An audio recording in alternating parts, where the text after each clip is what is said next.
Muito bem. Também gostaria de fazer uso da palavra nessa noite. Inicio dizendo que eu sou funcionário público, professor universitário federal, amo a minha instituição, reconheço e respeito o trabalho sério da maioria das universidades federais, particulares de uma forma geral. Mas antes disso, antes de funcionário público, professor federal, eu sou brasileiro. Eu queria falar sobre um assunto que tem povoado as nossas timelines do Facebook e por aí vai, que é o corte de 30% no orçamento das universidades federais. 30% significa que para cada 1.000 previsto no orçamento, a universidade vai receber apenas 700. É isso? É isso que qualquer um entende de matemática. No entanto, não é isso. Os anúncios que aparecem nas manchetes é esse, 30% de corte, que levam a todos a entenderem que, de cada 1.000, a universidade vai receber apenas 700. Mas não é a verdade, não é, embora seja essa mensagem passada pela mídia. A verdade é que, de cada 1.000 previstos, a universidade receberá algo em torno de 930. Aproximadamente 7% de contingenciamento. Essa é a matemática verdadeira. Qual a razão dessa diferença? A previsão de contingenciamento é de 30% das despesas discricionárias, ou seja, das despesas não obrigatórias. Ou seja, é 30% de uma parcela diminuta do total. E aí, se você refaz as contas, você chega a 7% aproximadamente do valor total. Outro ponto relevante é que contingenciamento de um certo percentual já aconteceu em anos anteriores. Do mesmo percentual aproximado ou mesmo superior. Aconteceu em diversos anos, ao longo dos mandatos do ex-presidente Lula, da ex-presidente Dilma, por exemplo, né? Em 2014 e 2015, as diferenças entre o orçamento planejado e o executado foram de 9,7% e 8,1%, respectivamente.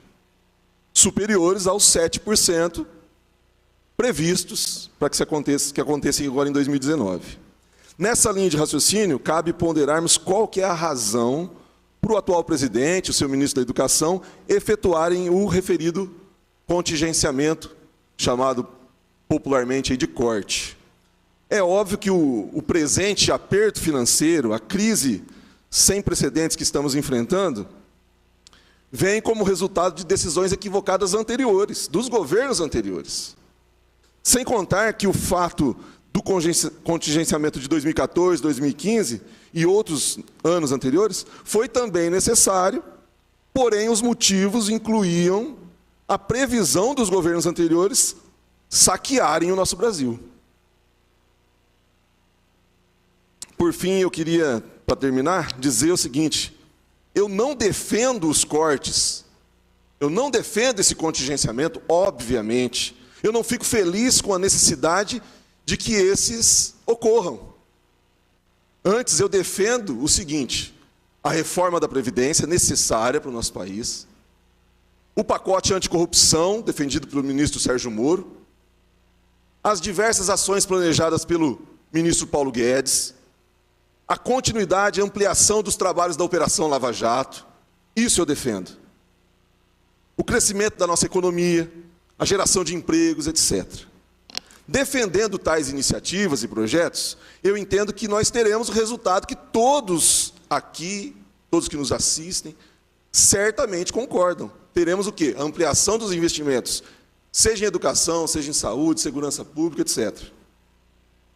Prezados, para terminar, não é à toa que grande parte dos que estão alardeando e superestimando os números, superestimando o corte, inclusive torcendo as informações e os números, não é à toa que eles são também contrários à reforma da Previdência e aos projetos que eu citei agora há pouco. Eles são, na verdade, contrários ao governo. São resistência.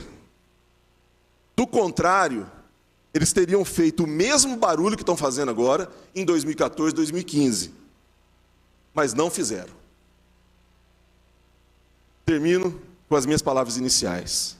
Sou funcionário público, sou professor universitário federal, amo a minha instituição, respeito, reconheço a minha instituição em primeiro lugar e diversas outras instituições que fazem um excelente trabalho, em sua maioria. Mas antes disso, antes de ser um funcionário público e ser um professor universitário federal, eu sou brasileiro. E o brasileiro tem que torcer para dar certo. Tem que torcer para o nosso país dar certo. Não pode defender simplesmente algo olhando para o próprio umbigo. Sou brasileiro. Agradeço a oportunidade. Não havendo mais nada a tratar, agradecendo a Deus e a presença de todos, damos por encerrado os trabalhos dessa reunião ordinária.